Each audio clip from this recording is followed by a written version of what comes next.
Good morning and welcome to the beautiful world, beautiful life again.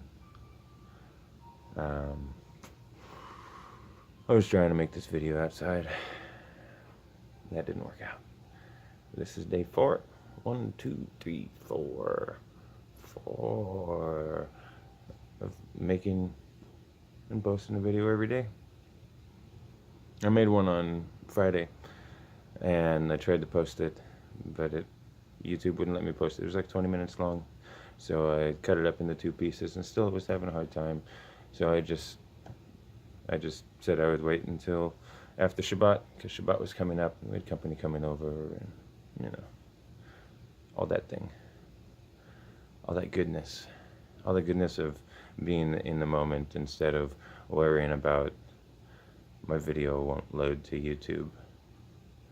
That's like one of those tiny little things that often we get so stressed out about. Why stress about it? It's not essential for me to live. It's not like I'm not getting oxygen or something. It's YouTube. Leave that there. Do Shabbat. So we had beautiful, wonderful Shabbat. We had 4 of our kids, no, 3 of our kids, and our friend Nathan came over, and it was just a lovely time. What I was talking about on the porch earlier and wanting to talk about in here is a little conversation I was having with one of my sons about how to, I call it getting in front of the pain. That's how I think of it. And this was in reference particularly to it being a very crisp morning and me standing there and stretching, but also shivering. And he said, you look like you're really cold. You're shivering. And so I started talking to him about my theory.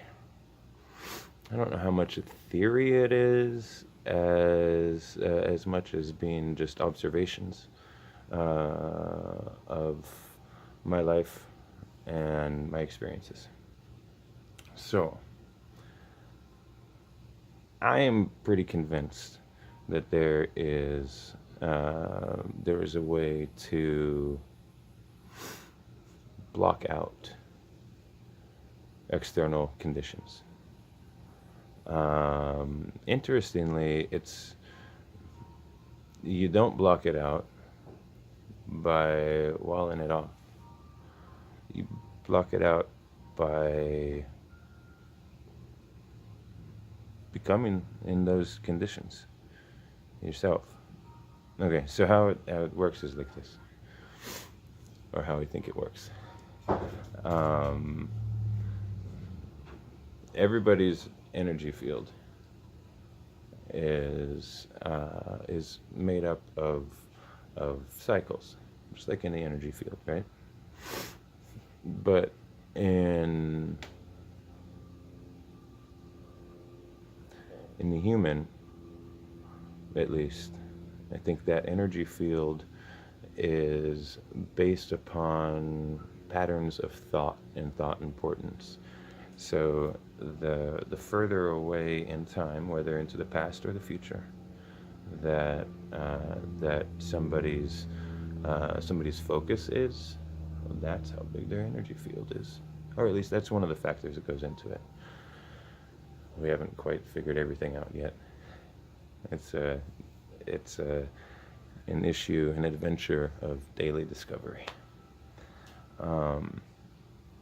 So the larger a person's energy field is, the lower the frequency. Lower the frequency because everything's spinning in larger revolutions of thought and thought importance.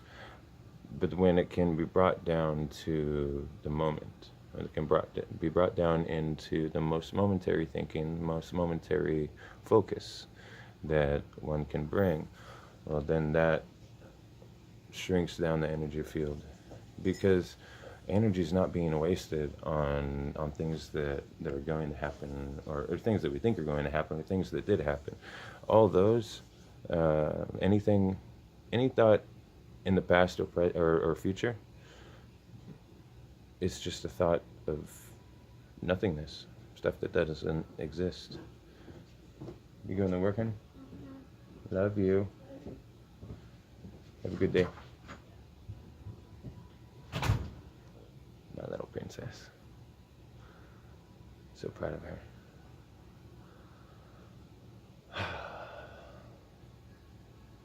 Breathe in that kudos prana.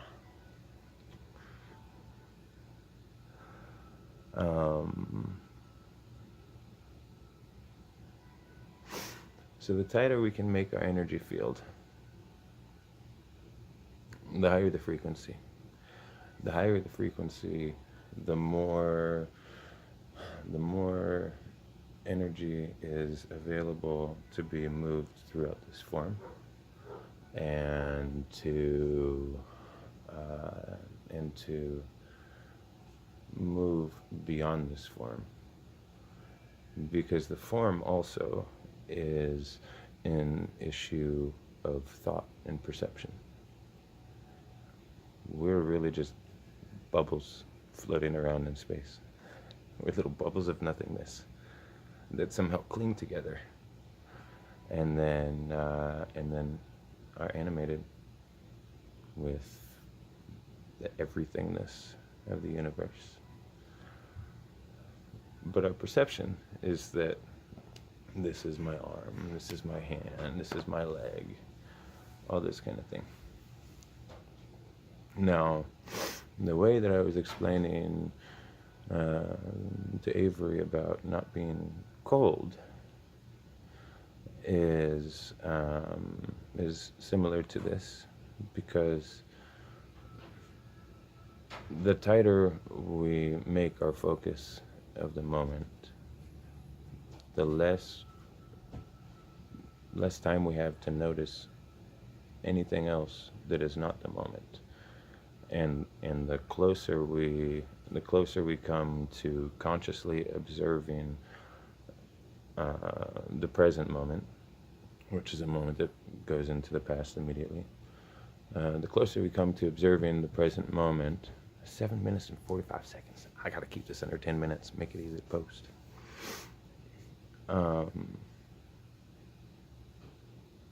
That's our conscious awareness. We're having conscious awareness of the only thing that is. And it's not by description, it's not by division.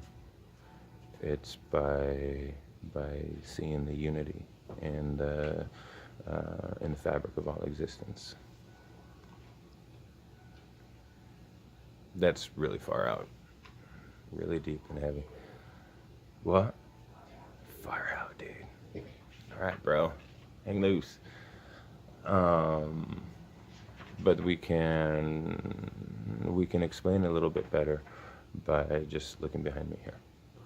So I can look at what's back here, and I can say, this is my house, or this is our house, or this is a house. But I can also look back and say, that's a green chair, that's a painting on the wall, that's a light fixture in the dining room, all this kind of thing. I can look at it as separate components, but it's easy to see it, although it's separate components, as being a house. It's not so easy once we start looking to other things. So we look outside, and we see grass, and we see trees, and we see roads and rocks and stuff like this. And we can look at these things, and we can call them all by their name, and end up dividing them from other things, so now they're their own separate entities. This kind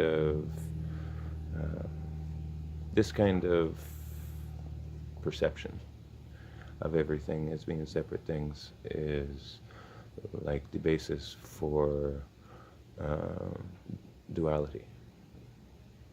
Duality states that everything is, or doesn't state, but duality says that all things are different things. That I am me and you are you, and he is he and she is she.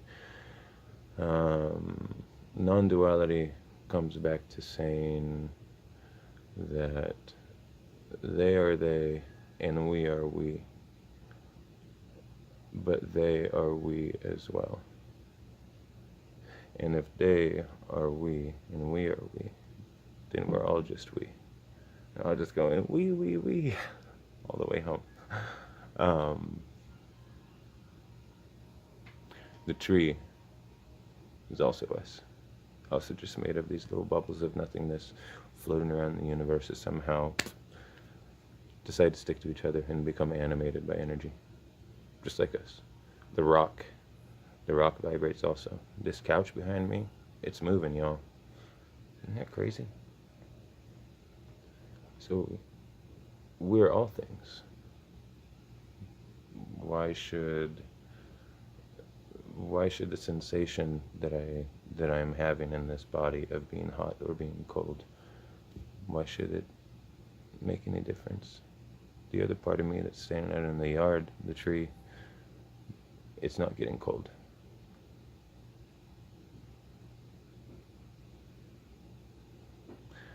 Maybe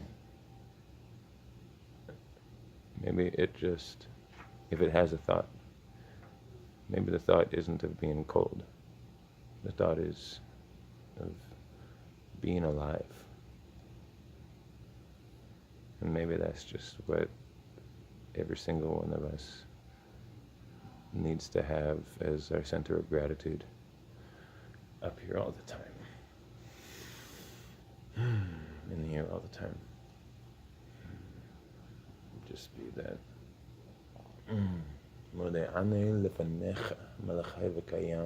I give thanks to you, everlasting King of life. You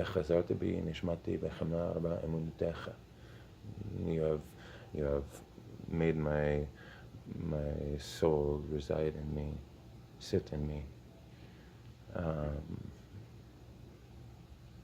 with great faithfulness, everlasting. I think that's what that means. I say it every single morning. First thing when I wake up. Sometimes first thing I wake up is like, oh my God, the alarm just went off. But I try for the first thing I say in the morning to be that. And to just have that be my constant throughout the entire day. How amazing this is to be alive. Shalom, shalom, salam, salam. Peace.